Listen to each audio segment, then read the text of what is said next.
pivots, you're not just wearing the stripe, you are holding the weight of your whole team's expectations. You've got to call the shots, you have to hold the wall, you have to scan the chaos, and when the moment comes, you have to take the star and explode.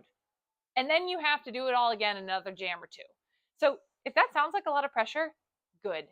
Because what makes a great pivot is being able to be under that pressure. Hi, I'm Krissy Krash, and I've been playing roller derby since 2006 and coaching skaters all over the world to become strong, smart, roster-ready athletes who get results on the track. And today, I'm going to walk you through the 5 essential pivot skills every skater must master if you want to lead with confidence, if you want to dominate on the track, and become the kind of player that your team depends on, and being the one that your jammer can trust.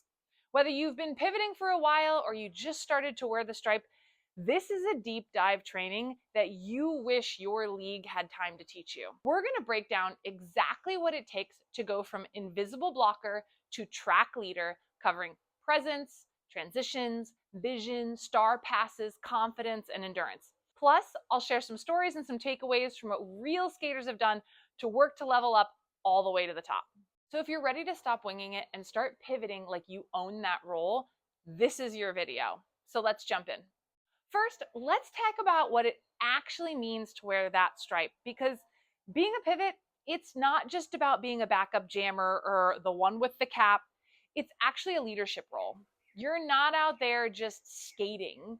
You're actually setting the tone for your whole team. And when you put that stripe on, your teammates, they don't just see you, they look to you. They're watching how you respond when things get chaotic. They're listening for your voice when no one else is speaking. They're depending on your energy to keep the pack locked in. And here's the truth. That kind of presence doesn't just show up on game day. It's not something you magically have. It's something you train, and you build it rep by rep, drill by drill, by stepping up and using your voice even when you're not 100% confident. So by calling the pack together during scrimmages, by moving like someone who belongs in that role, even if you're still figuring it out, that's what it's all about. Because great pivots, they don't wait around for the jam to come to them or some woo-woo bullshit like that. They scan the track, they speak up, they shift with purpose, and they lead, even in the chaos. One of my skaters, Denise, told me something that really stuck with me. She said, I used to second guess everything. Now I'm the one guiding newer skaters. KCIT, which is Crash Course, our program, she said, taught her how to lead, not just skate. And that's really it right there. From participant to leader, from helper to tone setter. So let me ask you this. Are you waiting for someone to tell you what to do, or are you becoming the kind of skater that others naturally follow? So here's your challenge this week. Practice calling out to the pack in every drill. Whether you're wearing the stripe or not, I don't care. Because leadership is about building that muscle of communication, and you've got to use it before you actually need it. All right, let's move on to one of the most unique and honestly badass parts of being a pivot: seamless transitions. Unlike most skaters, you don't just shift roles between jams. You actually do it mid-jam, which is like insanity. 1 second, you're holding the wall, calling the plays, reading the chaos, and then the next, you're holding the star, you're throwing it on your head, and you're sprinting, and you're juking, and you're putting points on the board. And you don't get a break. You go from full-on defensive to explosive offense without missing a beat. And then that shift, it has to be flawless, right? And most skaters freeze when that moment comes up. They hesitate, they second guess. And in derby, honestly, hesitation doesn't just slow you down, it kills the momentum of your entire pack. But really great pivots, they already move before the star's even offered. They're ready for the play. They're positioned with their body. And the second that pivot cover is handed to them, boom, they're gone. That is the confidence, and it doesn't happen by accident. It's something that you have to build. You train it through sharpening your footwork and your mind so that you can stay calm under pressure, so that you can act instead of overthinking. You don't just train to move, you train to shift roles without losing speed or clarity. That's the transition moment. It's not just about the mechanics, it's not about the reps. Reps you put in when no one's watching, right? But drills are where you start practicing that footwork on your own, and then sprints are where you learn to recover quickly. So situations where you intentionally train in chaos, all three of those, when you're in the real thing, your body already knows what to do. Because the truth is, when you take the star, you're not going back to the wall. You're the jammer now. And your team is counting on you to take off like a rocket and not freeze and figure it out on the fly. One of my skaters, Murph, said this. They said, I became the primary pivot this season. I never imagined that I would be asked to lead. And they said that our program Crash Course actually helped them believe that they belonged in that role. And that belief, the leadership, it starts with preparation, with training transitions until they feel natural. Here's your challenge. Run a 2-part transition drill this week. Part 1, receive the star and immediately sprint like a jammer. Part 2, simulate a full speed scoring pass.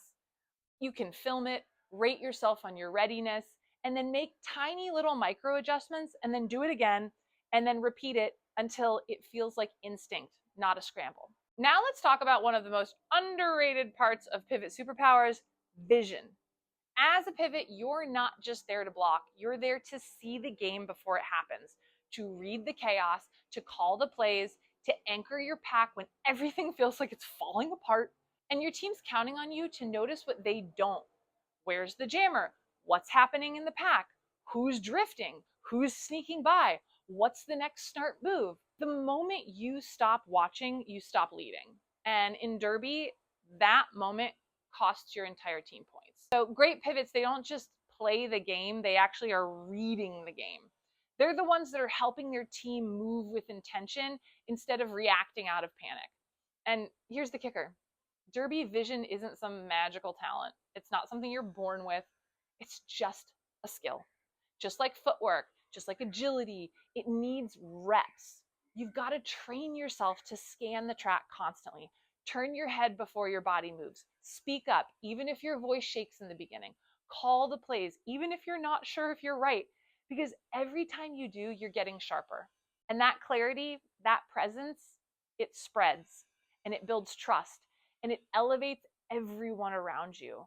But it only happens when you stop skating on autopilot. So you've got to choose to stay mentally sharp every second that you're on the track. One of my skaters, Allison, said, I used to panic in walls and now I'm calling plays and scanning the pack and actually enjoying the chaos. And that's the kind of pivot vision that makes you a team. And that's the kind of pivot vision that makes your team better, even before the whistle blows. Here's the challenge. During your next practice, call out 5 things your team might miss in every drill, in every jam. Notice, name, and lead. Now let's talk about the moment every pivot either owns or fumbles, the star pass. When you wear the stripe, there's no time to wonder, right? The moment your jammer turns towards you, hand out, eyes scanning, you're either there to answer the call or you hesitate and that costs your team momentum. A pivot who isn't confident in a star pass doesn't just slow the entire game down, they actually risk blowing the jam entirely. But confidence in that moment, it's not about being fearless. It's about being prepared. It means you've drilled the handoff. You've practiced the transitions. Your legs move before your brain even has time to question it. So star pass with confidence, it isn't a magical personality trait. It isn't something that you just have. It's actually something you build. And you build it in the quiet reps that no one else pays attention to. Because the second that cover hits your helmet, your whole role changes. You're no longer helping the jammer. You are the jammer. And that transition has to be seamless. You've got to know where you are in the pack.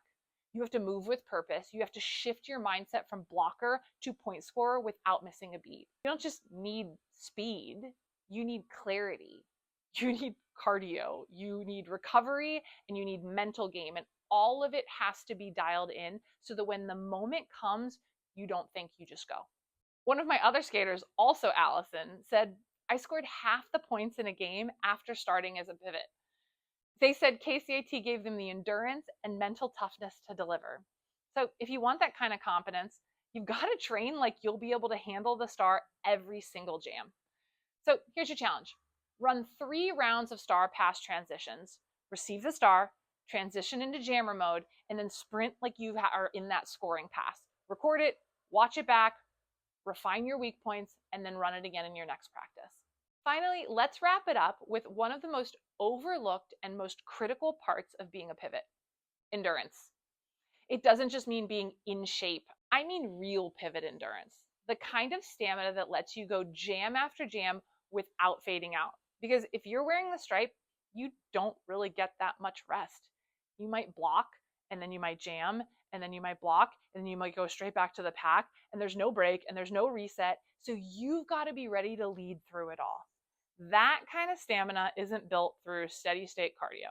Okay? It's not built through hoping for the best. It's built by training for the chaos. Derby is this start-stop intensity, and your heart rate spikes, and then it crashes, and then it spikes again, and then you're trying to stay calm, and you're hitting hard, and you're calling next play. So what do?